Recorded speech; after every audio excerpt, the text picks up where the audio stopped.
Hello everyone and assalamualaikum. I really hope you guys are in a good state, and also I really hope that you guys are in a good health, and may Allah bless you always, and I really hope that you are going to have a good day or you had a good day. Hey, today's podcast topic is going to be about grateful.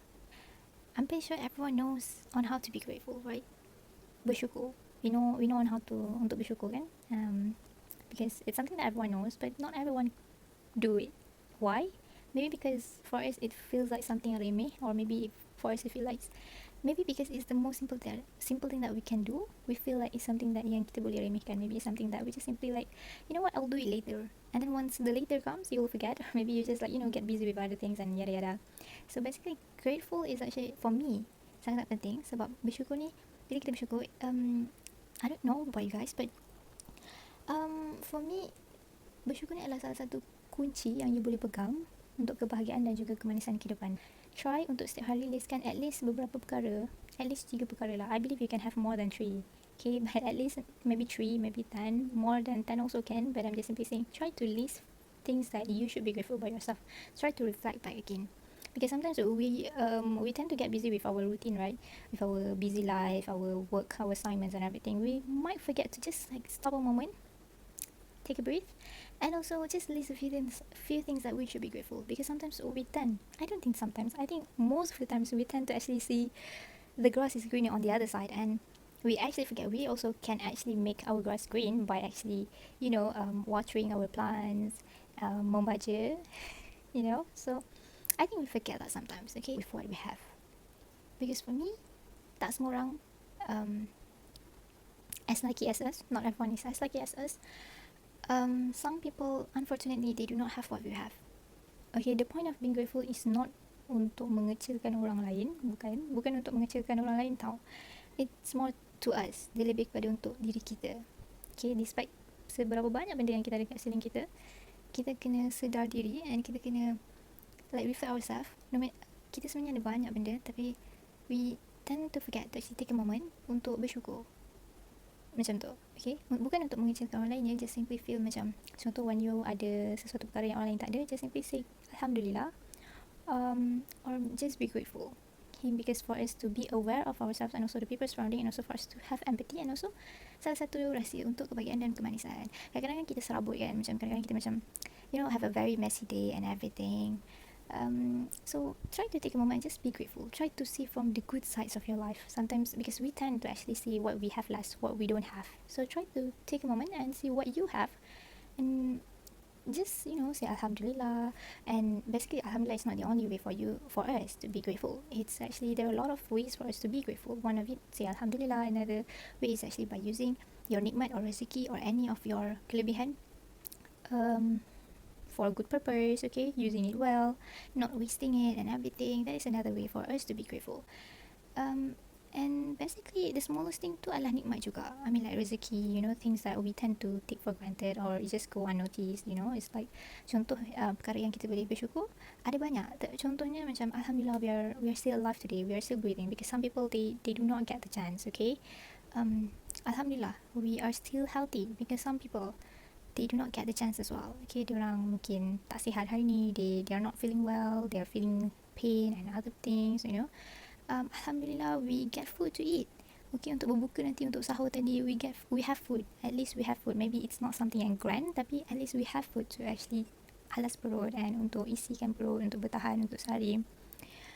Because some people they do not get that. Okay, some people diorang waktu berbuka pun, orang berbuka makan, orang dah kenyang, tapi waktu berbuka pun diorang masih lapar, diorang masih berpuasa. Ibaratkan diorang masih berpuasa macam tu. It's just like that hard, like that. So us yang kita ni yang boleh dapatkan rezeki sesenangnya macam tu, I mean bukanlah senang juga, but just to compare like between us and the unfortunate people, I think we should actually take the chance to actually be grateful like that, because not everyone have that and you have that, so why not, right? Take the chance to say Alhamdulillah. It's not even hard, right?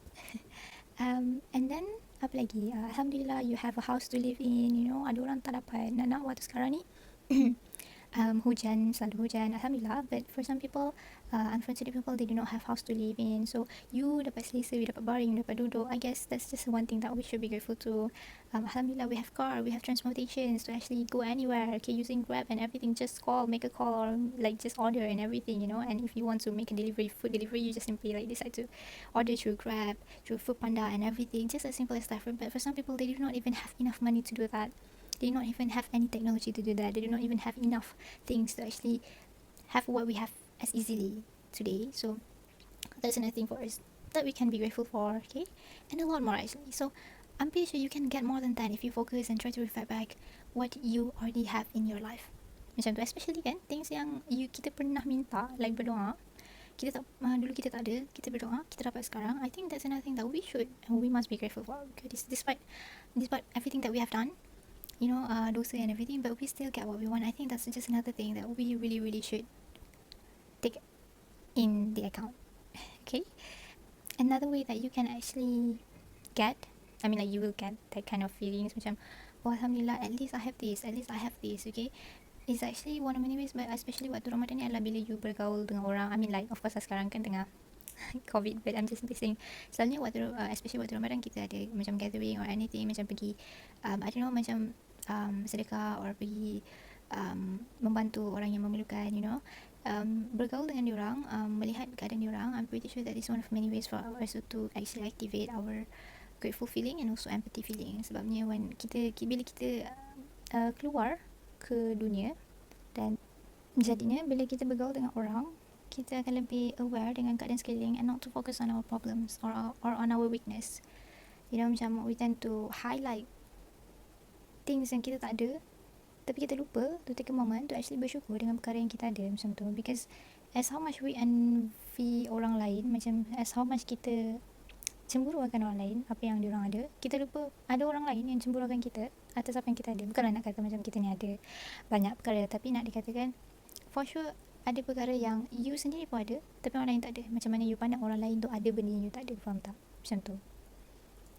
So I think bila kita try untuk bergaul dengan orang pun, terutama bulan Ramadan ni kan, I'm pretty sure vibe dia akan it will be a positive feeling lah, to actually a positive way for you to actually activate your empathy and also for you to actually be more grateful, macam tu. Because other people, they do not have it. For example, Alhamdulillah, we have our parents still alive and healthy, but other people, they do not get that. They actually do not get the chance to actually untuk berpuasa dengan keluarga, and a lot of things that we can actually reflect. You know yourself, we know ourselves, and we know ourselves, we know what we think, so what are the things that we have, it might be hard a bit at first if you do not use with this habit, but you can start from now. Eventually you get used to it. Macam it will be like a habit. Macam you see, or you notice something about yourself, macam, oh, Alhamdulillah I have this, oh Alhamdulillah I have that, and yada yada, like that. So I think being grateful is very important, and the reason why I just want to emphasize this, because I don't know, it's something that we should actually try to do. Because before this I did talk about happiness and sadness. So like I said, grateful is just one of many ways that you can do to actually be happy, and also untuk rasa kemanisan dan kebahagiaan kehidupan, macam tu. Sebab maybe sometimes kita terlampau fokuskan pada apa yang kita kurang, itu yang menyebabkan kita macam tak tenang, macam tu. Faham tak? Faham kan? Yeah, I just feel like that, because maybe we tend to focus terlampau banyak sangat pada masalah kita. So kita jadi serabut, kita tak boleh fikir, kita jadi tak tenang, kita jadi macam tak bahagia and everything. So try to take a moment and just simply see your life, yourself, even the smallest thing yang you rasa adalah sangat-sangat kecil bagi you, itu adalah nikmat bagi seorang, macam tu. And tak semua orang beruntung macam kita, maka jadilah orang yang bersyukur, like that. Another thing, macam mana yang kita tahu, bila kita bersyukur kita akan dapat lagi banyak, for surely.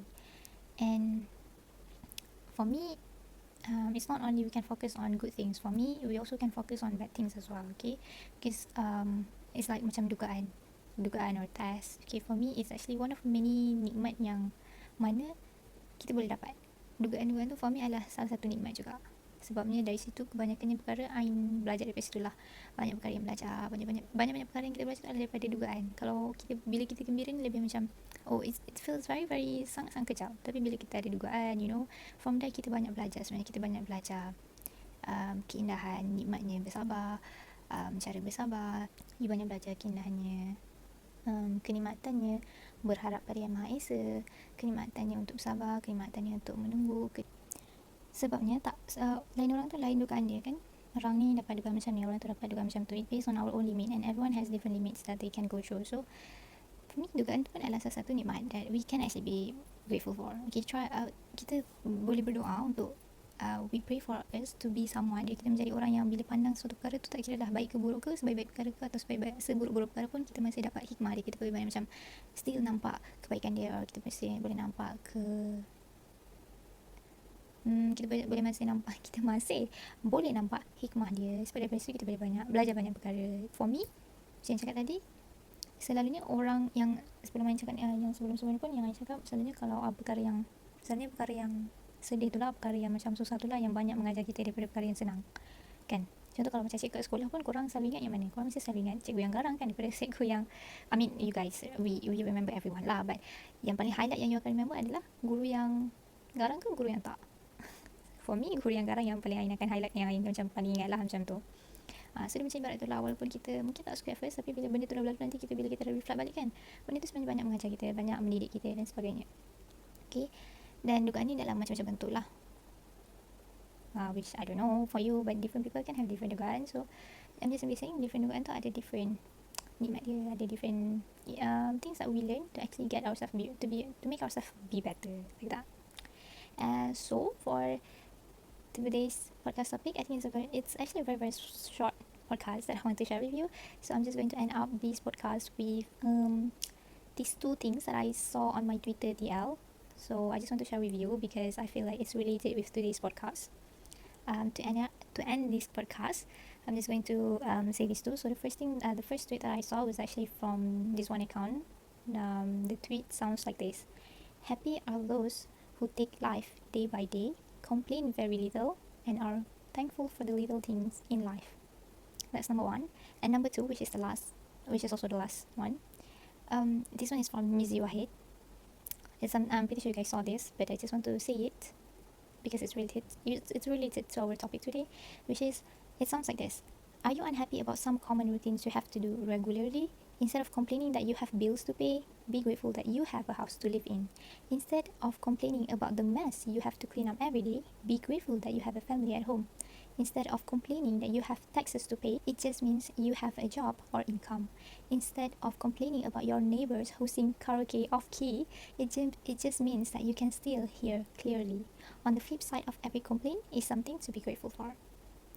Siap. So that's it for today's podcast. So basically, it's just something like that. We might complain about a lot of things, okay, but until we forget to actually be grateful for a moment. Behind our complaint, sometimes there is something for us to be grateful that we forget to be grateful for. Macam tu. Okay, and Ain pernah dengar, Ain tak ingat lah ayat dia macam mana, tapi dia lebih kurang macam, kita boleh beli rumah, tapi kita pasti tidak boleh beli kebahagiaan keluarga ataupun kekeluargaan, nilai kekeluargaan tu. Kita boleh beli bantal, katil, tapi kita tak akan pernah boleh beli kelenaan tidur. Kita boleh beli apa lagi?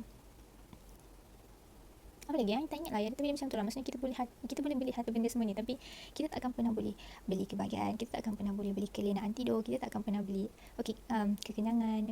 Kita boleh beli makanan, tapi kadang-kadang ada orang dia tak ada selera pun nak makan, dia tak sihat ke apa ke kan, keadaan dia tak mengizinkan ke apa, tapi kekenyangan tu tak ada. Mungkin sebab dia tengah ada masalah ke, dia tak tenang ke, everything ke, so kita boleh beli. Despite everything that we can have it easily, sometimes ada orang yang masih macam dia ada segalanya, tapi dia belum tentu ada kenikmatan daripada apa yang dia dah ada tu. Macam tu. So one of many ways for you to actually feel the nikmat adalah to be grateful. For me, so yeah, I think that's it for today's podcast. I hope you guys enjoy the podcast for today's. I really hope you guys enjoy this week's podcast. Thank you for listening. So I'll see you guys on my next video, or maybe on my next podcast. I hope that I will get a chance to actually make another podcast or another video. Okay, I pray for everyone to actually have a good day, to have a good health. Always be blessed. Always be blessed with whatever that you're doing. And I hope you are not going to give up with whatever that you are planning to have, especially something that you love or someone that you love. Make sure your niat is right, is correct, okay? because niat nawaitu is most important thing. So yeah, I hope you guys enjoy this podcast. Thank you for listening. Assalamualaikum. Have a good day.